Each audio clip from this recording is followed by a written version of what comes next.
नमस्कार, बहुत स्वागत है आपका बिग ब्रेकिंग में। मैं हूं रीनू। सबसे पहले बात भोपाल से बड़ी खबर की, जहां विधायकों को बांटे गए टैबलेट पर सियासत शुरू हो गई है। जी हां, पूर्व मंत्री सज्जन सिंह वर्मा का बड़ा आरोप कि विधायकों को बांटे गए चाइना टैबलेट। बीजेपी सिर्फ भाषणों में करती है चाइना विरोध, सज्जन सिंह वर्मा का ये बयान है। सरकार चाइना के सामान को कर रही प्रमोट, हमें नहीं करना चाहिए चाइना के सामान का इस्तेमाल, ये कहना है पूर्व मंत्री सज्जन सिंह वर्मा का।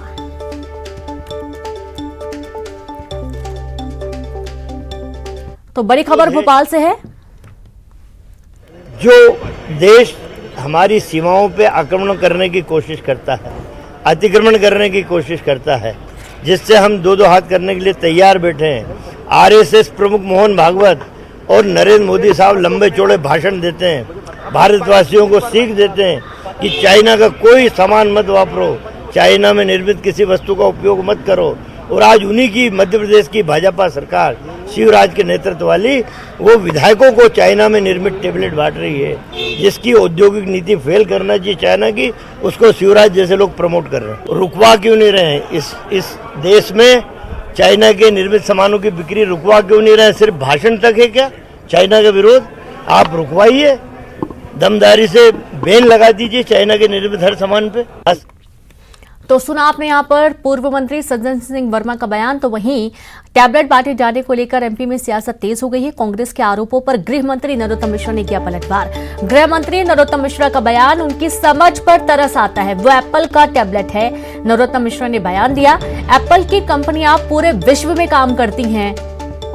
गृह मंत्री का ये बयान। अब मेरे को उनकी समझ पर तरस ही आएगा। वो एप्पल का है टैबलेट है, एप्पल की कंपनियां पूरे विश्व में अलग अलग जगह है। कहां से बनी सवाल ये है, ब्रांड क्या है सवाल ये होना चाहिए। आप देखिए पहले दिन से किस तरह की बातें हैं। नेता प्रतिपक्ष जी पहले दिन बोले SC ST के हमारे विधायक अनपढ़ है, उनने ST ST पे ही सवाल उठा दिया। क्या वो लोग पढ़े लिखे नहीं होते? तरस आता है। अब कह रहे हैं कि अरे भाई एप्पल की ये देखो 1 लाख के आसपास कीमत है उसकी। समझो जरा बात को, और समझने के बाद कोई बात करो तो समझ में आती है। तो विधानसभा में गूंजा टैबलेट का मुद्दा। नेता प्रतिपक्ष ने ध्यानाकर्षण के दौरान चाइना के मेड का टैबलेट वापस लौटाने का ऐलान किया। नेता प्रतिपक्ष गोविंद सिंह ने जताई आशंका, चाइना मेड टैबलेट होने से डाटा चोरी होने की आशंका व्यक्त की गई। गृह मंत्री नरोत्तम मिश्रा ने सदन में कहा, चाइना में असेंबल है टैबलेट। नेता प्रतिपक्ष गोविंद सिंह और संसदीय कार्य मंत्री नरोत्तम मिश्रा के बीच तीखी नोकझोंक हो गई। विधानसभा में विधायकों को दिए गए टैबलेट एप्पल कंपनी के हैं। मंत्री गोविंद सिंह राजपूत ने कहा, लाइन में लगकर विपक्ष के विधायकों ने टैबलेट लिया।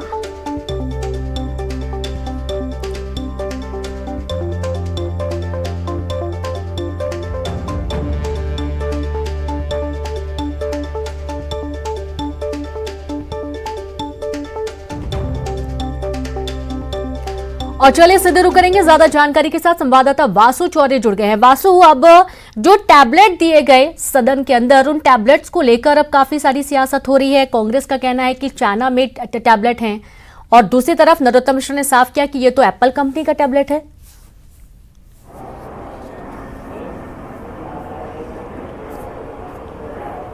बिल्कुल रीनू, देखिए जब से ई टैबलेट के जरिए विधानसभा में बजट आने की बात कही गई थी, तब से ही पेपरलेस बजट को लेकर जो सियासत है वो गरमाई हुई थी। और कांग्रेस ने पहले ही साफ कर दिया था कि अगर इस तरह से बजट आएगा तो इसका हम जमकर विरोध करेंगे। और जब टैबलेट विधायकों को बांटे गए और पेपरलेस बजट मध्य प्रदेश की विधानसभा के इतिहास में पहली बार पेश किया गया, तो कांग्रेस गंभीर आरोप लगा रही है। और सदन के अंदर ये आरोप विधानसभा में नेता प्रतिपक्ष डॉक्टर गोविंद सिंह ने लगाए हैं कि चाइना में बना हुआ ये टैबलेट है, और इससे कहीं ना कहीं जो प्राइवेसी है उसको खतरा है, जो डाटा लीक होने का खतरा है वो बना हुआ है। और इसके पहले भी कांग्रेस नेता सज्जन सिंह वर्मा हो चाहे अन्य नेता हो, बड़े आरोप सरकार पर लगाए।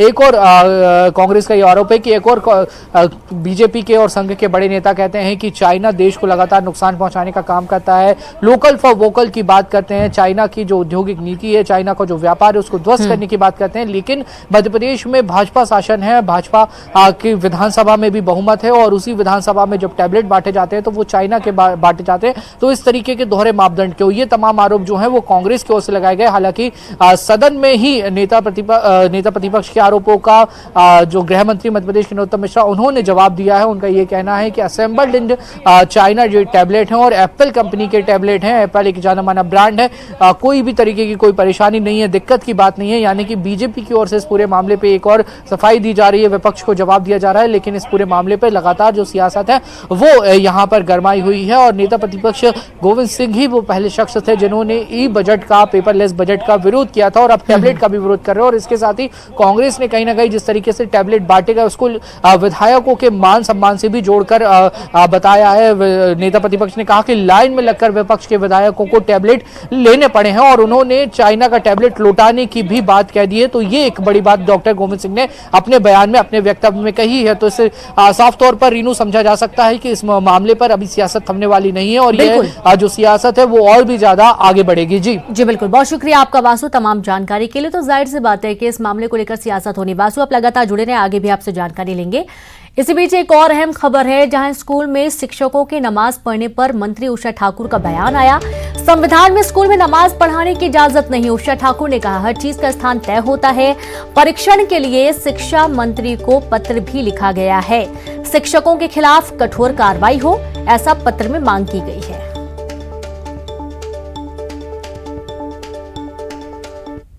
लोगों के माध्यम से ही ये जानकारी मिली थी। उसके परीक्षण के लिए मैंने माननीय शिक्षा मंत्री जी को पत्र लिखा है कि यदि कोई ऐसी घटना घटित हुई है तो जो भी इसमें शामिल हो उनके खिलाफ कठोर कार्रवाई की जानी चाहिए, क्योंकि सार्वजनिक स्थान जी नहीं, इस देश का संविधान इस बात की इजाजत नहीं देता। जिस स्थान, जिस काम के लिए सुनिश्चित किया गया वहीं पर। और चलिए एक बार फिर से शुरू करेंगे वासु का। वासु, जो स्थान जिस काम के लिए सुनिश्चित किया गया वहां पर वही होना चाहिए। शिक्षण संस्थानों में नमाज पढ़ने की इजाजत नहीं, संविधान में साफ है। उसके बावजूद जो तस्वीरें सामने आ रही काफी आश्चर्यजनक है, क्योंकि पढ़ाई भी कहीं ना कहीं काफी प्रभावित होती है इससे। पत्र लिखा गया शिक्षा मंत्री को।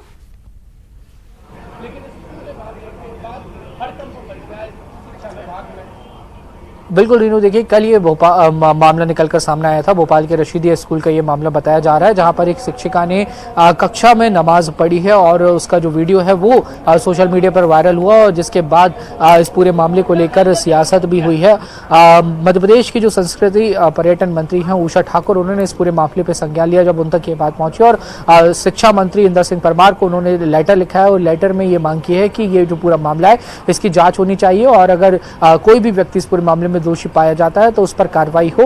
वहीं उन्होंने ये भी स्पष्ट किया है कि भारत के संविधान में इस तरीके की कोई व्यवस्था नहीं है कि क्लास में या स्कूल में नमाज पढ़ी जा सकती है। हर चीज को करने के लिए एक निर्धारित स्थान जो है वो तय है और अगर ये पूरे मामले में जो जांच है उसके जब तमाम जो फैक्ट्स हैं, जो पहलू हैं वो सामने आएंगे और उसके बाद अगर सही पाया जाता है तो ये सुनिश्चित किया जाएगा कि कठोर से कठोर कार्रवाई हो। हालांकि इस पूरे मामले में अभी जो जांच है वो लगातार चल रही है और जांच के बाद ही कुछ स्थिति स्पष्ट हो पाएगी। लेकिन वीडियो वायरल होने के बाद जो स्कूल प्रशासन है, स्कूल प्रशासन की ओर से शिक्षिका को जो नोटिस है वो जरूर दिया गया है और शिक्षक की ओर से अपनी जो सफाई है वो भी वहां पर प्रस्तुत की जाएगी और इस पूरे मामले की जब जांच होती है और उसके बाद जो तमाम नियम कायदे हैं उनके हिसाब से आगे की जो कार्रवाई होना है वो सुनिश्चित होगा। लेकिन कहीं ना कहीं इस पूरे मामले को लेकर अब हाई प्रोफाइल जो बॉडीज हैं मध्य प्रदेश की, चाहे वो मंत्री हो या फिर जो स्कूल शिक्षा विभाग के अधिकारी हैं, उन्होंने संज्ञान ले लिया है। थोड़ा सा इंतजार करना होगा, उसके बाद बहुत शुक्रिया आपका वासु तमाम जानकारी के लिए। तो संज्ञान में पूरा मामला ले लिया गया है, शिकायत भी की गई है शिक्षा मंत्री को। अगली खबर है सतना जिले के अमरपाटन के जरमोहरा गांव में रास्ते की विवाद को लेकर गांव के दबंगों ने एक ही परिवार की 4 महिलाओं के साथ जमकर लाठी डंडों से मारपीट की, जिसकी तस्वीरें सोशल मीडिया में वायरल हो रही हैं। दिलचस्प बात यह है कि घायल महिलाओं की शिकायत के बावजूद अमरपाटन थाना पुलिस कार्रवाई नहीं कर रही है, ऐसा आरोप पुलिस पर लग रहा है। और ज्यादा जानकारी के साथ संवाददाता शिवेंद्र जुड़ गए हैं। शिवेंद्र, मारपीट की गई, दबंगों ने मारपीट की लाठी डंडों से। आश्चर्य की बात यह है कि जब शिकायत की गई थाने में उसके बावजूद कोई एक्शन नहीं, क्यों?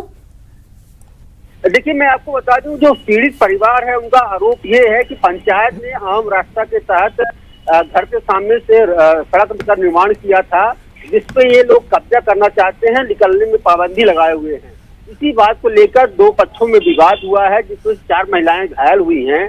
और मैं आपको बता दूं कि पीड़ित ने इससे पहले भी 1 महीना पहले भी इसी तरह का विवाद हुआ था, जिसकी शिकायत अमरपटन थाने में दर्ज कराई गई थी। लेकिन उसी परिवार का जो आरोपी परिवार है, उसी परिवार का एक आरक्षक जो अमरपटन थाने में पदस्थ है, वो उनकी पदस्थापना की वजह से उन पर कोई कार्रवाई नहीं हो पा रही है। और यही वजह है कि लगातार शिकायत होने के बाद भी कोई कार्रवाई नहीं हो रही है और पीड़ित परिवार परेशान है। जी, बहुत शुक्रिया आपका जानकारी के लिए। तो आप देखिए कि दबंग है और इसकी वजह से पुलिस कोई कार्रवाई नहीं कर रही है और महिलाओं की परेशानियां लगातार बढ़ती जा रही हैं। तो एक ही परिवार की 4 महिलाओं के साथ मारपीट का वीडियो भी सामने आया, बावजूद इसके पुलिस ने कोई एक्शन इस पर नहीं लिया। रायपुर से खबर है, जहां सदन में फिर एक बार गूंजा धर्मांतरण का मुद्दा। देखिए, आप धर्मांतरण का जो मुद्दा है वो लगातार छत्तीसगढ़ में सुनाई दे रहा है। सदन में बीजेपी ने स्थगन प्रस्ताव लाया। बस्तर में धर्मांतरण के खिलाफ आवाज उठाने वालों को ही हत्या की गई। भाजपा कार्यकर्ताओं की हत्या का मामला भी धर्मांतरण से जोड़ा गया। आदिवासियों पर एफआईआर दर्ज कराई जा रही है, बीजेपी का कहना है। तो वहीं बीजेपी ने स्थगन प्रस्ताव पर चर्चा की मांग की। प्रदेश में आपातकाल की स्थिति है। अजय चंद्राकर का ये बयान, प्रदेश में हो रही है टारगेट किलिंग, आपातकाल तो पूरे देश में लगा हुआ है। सत्ता पक्ष ने कहा सदन में भारी हंगामा, कार्रवाई 10 मिनट के लिए स्थगित करनी पड़ी।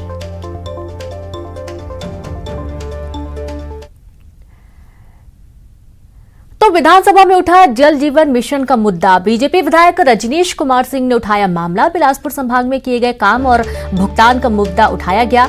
मंत्री रुद्र गुरु ने कहा अधिकारी पर हो चुकी है निलंबन की कार्रवाई। विपक्ष ने दोषी अधिकारी पर निलंबन की कार्रवाई को नाकाफी बताया और पूर्व नेता प्रतिपक्ष धर्मलाल कौशिक ने निशाना भी साधा।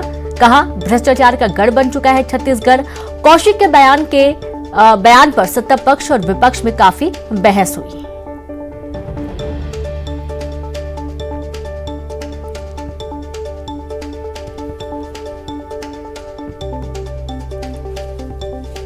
तो बड़ी खबर रायपुर से है, जहां पर बीजेपी विधायक रजनीश कुमार सिंह ने जल जीवन मिशन का मुद्दा उठाया।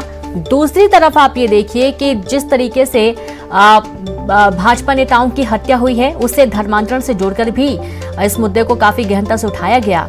और ज्यादा जानकारी के साथ संवाददाता देवव्रत जुड़ गए हैं। देवव्रत, बीजेपी नेताओं की हत्या का मामला उठेगा सदन में, ये तो तय था, लेकिन धर्मांतरण से जोड़कर इस मुद्दे को उठाया जा रहा है।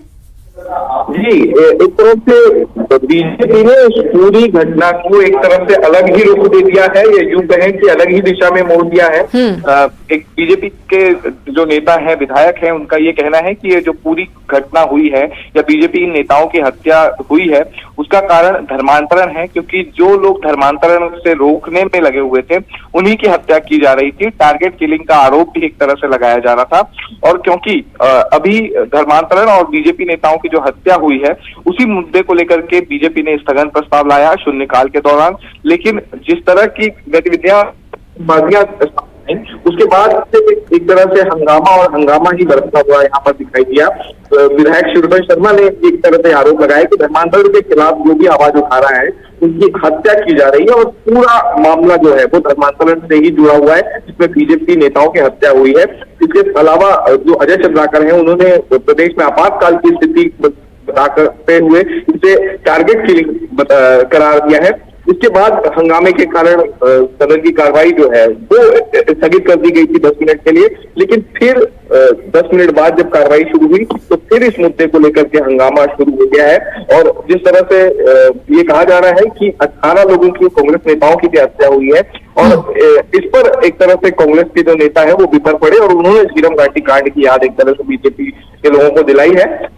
इस मुद्दे पर अब भी हंगामा जारी है, लगातार हंगामा ही चल रहा है और इसलिए फिर एक बार जो सदन की कार्रवाई को 5 मिनट के लिए स्थगित करनी पड़ी है।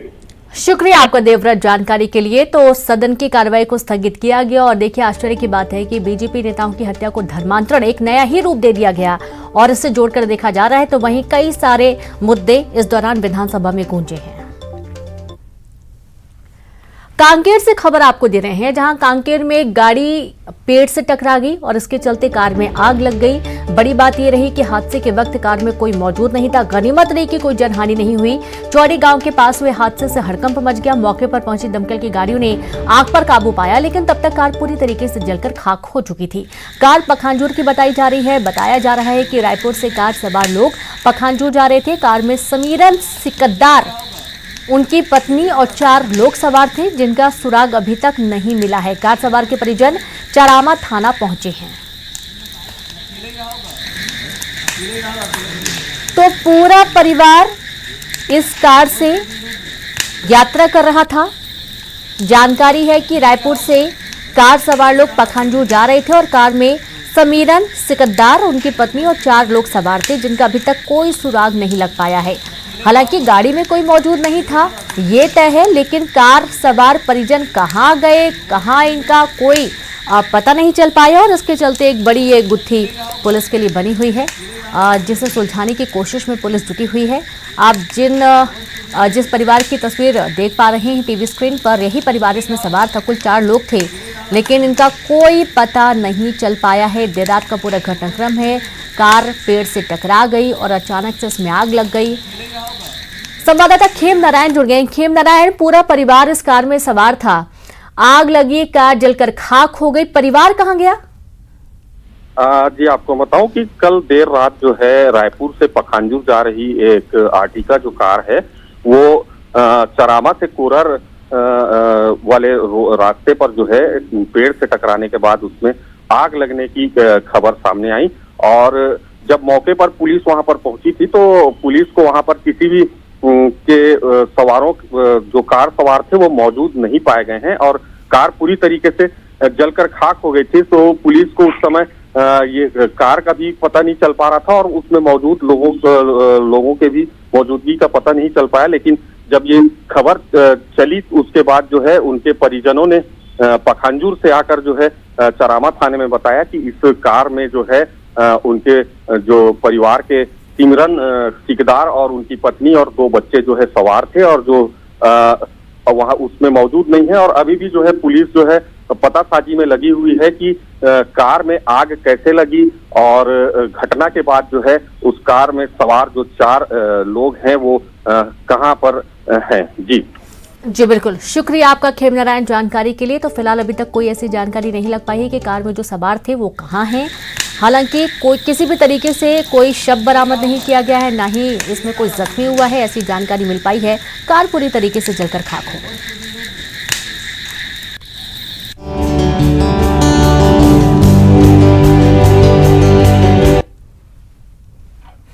एक मुस्लिम देश में हिंदू मंदिर का तेजी से निर्माण हो रहा है। अबू धाबी में अयोध्या जैसा भव्य मंदिर बन रहा है। क्या कोई सोच सकता था कि अबू धाबी में सिर्फ 1 साल बाद यानी कि 2024 तक इस भव्य मंदिर का सपना साकार हो पाएगा? प्रधानमंत्री मोदी ने 2018 में इस मंदिर का वीडियो कॉन्फ्रेंसिंग के जरिए शिलान्यास किया था।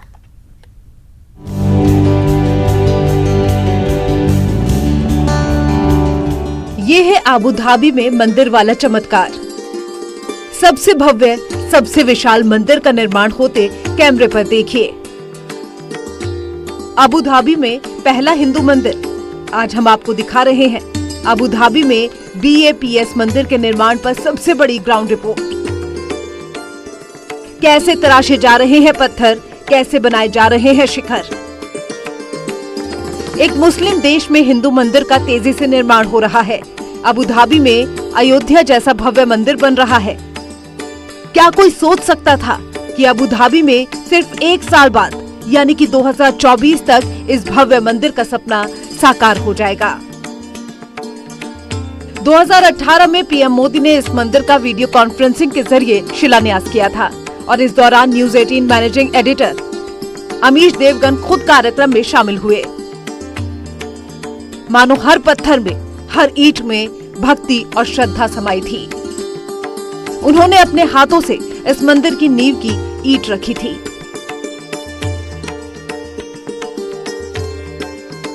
तो निश्चित तौर में ये अद्भुत है अपने आप में।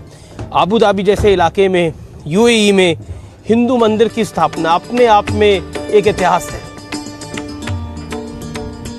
सैकड़ों इंजीनियर्स की मदद से इस मंदिर का निर्माण किया जा रहा है। इसे बनाने के लिए भारत से ही कारीगर गए हैं। मंदिर का निर्माण 3 हिस्सों में किया जा रहा है। मंदिर के 7 शिखर बनाए जा रहे हैं। तो 7 शिखर होंगे। 7 शिखर सिंबॉलिकली रिप्रेजेंट द 7 एमिरेट्स। ये जो देश के 7 एमिरेट्स है उसको सिंबॉलिकली रिप्रेजेंट करेंगे। और यहाँ पे अलग अलग देवी देवता अपने जो ईश्वर जो है उनकी मूर्तियां यहाँ पे रखी जाएगी। और ये जो सामने है वो गर्भगृह रहेगा जहाँ मुख्य मूर्ति है पीछे के साइड। तो 3 शिखर वहां रहेंगे और 2 इस तरफ। टोटल 7 शिखर का ये मंदिर रहेगा। ये ग्राउंड फ्लोर पे अभिषेक मूर्ति रखी जाएगी और फर्स्ट फ्लोर पे ये सब गर्भगृह रखे जाएंगे। और यहाँ हर एक अलग अलग देवी देवताओं का मूर्ति की यहाँ पे स्थापना होगी 7 शिखरों में। मंदिर के लिए गुलाबी पत्थर भारत से मंगवाए गए हैं, तो वही मंदिर में इटालियन व्हाइट मार्बल भी लगाया जा रहा है, जिस पर प्रतिमाएं उकेरी जा रही हैं, पिलर्स को शेप दी जा रही है। सो पूरा मंदिर आप देखते हैं जो एक्सटीरियर है उसका वो पिंक सैंडस्टोन राजस्थान से आता है, भारत से आ रहा है। भारत से आ रहा है। जो इंटीरियर बनेगा वो व्हाइट इटालियन मार्बल बनता है। ये जो मंदिर है वो 3 भागों में बनेगा। उसका ग्राउंड फ्लोर, फर्स्ट फ्लोर जहाँ पे गर्भगृह और मूर्ति रखेंगे और उसके ऊपर शिखर 7 शिखर का ये मंदिर बनेगा।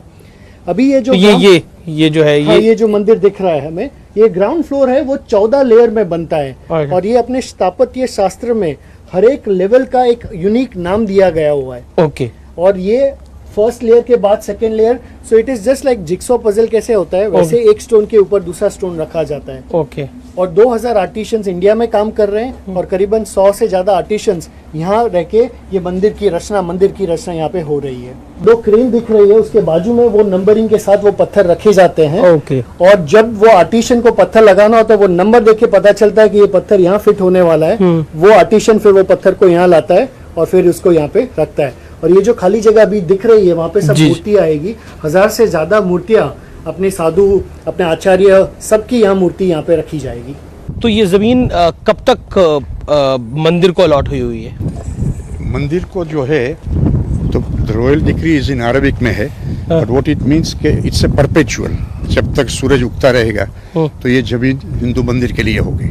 जब तक सूरज उगता रहेगा तब तक ये मंदिर हिंदू मंदिर के लिए होगी। ये रॉयल डिक्री है। ये रॉयल डिक्री है।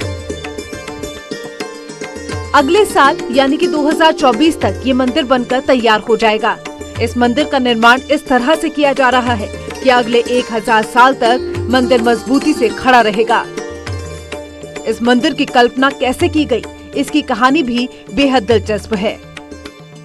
ये तो इसे देखकर तो मैं चौंक गया। मतलब किस तरह का अद्भुत नजारा है ये, और it is something like miracle.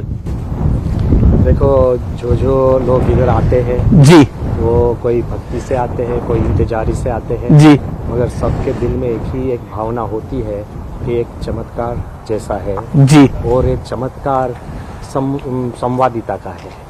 ये चमत्कार में सबकी एक प्रार्थना है, भावना है। और मैं आपको ये भी बताना चाहता हूँ, the seed of this entire idea जी, द सीड बिगिंस इन 1997, जब हमारे गुरु प्रमुख स्वामी महाराज ने एक प्रार्थना की थी शारजा के डेजर्ट में, और नेचुरली वो बोले कि अबू धाबी में मंदिर होगा। तभी सबको मन में एक कोई बात। आप भी थे मौजूद वहाँ पर? मैं सामने ही था। तो हम मुस्कुराए।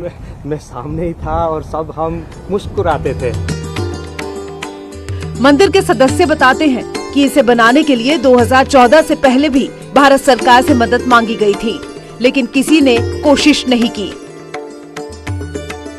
पीएम मोदी की दोस्ती की वजह से आज एक मुस्लिम देश में भव्य हिंदू मंदिर बन रहा है। Bureau report, news 18। और इस बुलेटिन में इतना ही। नमस्कार।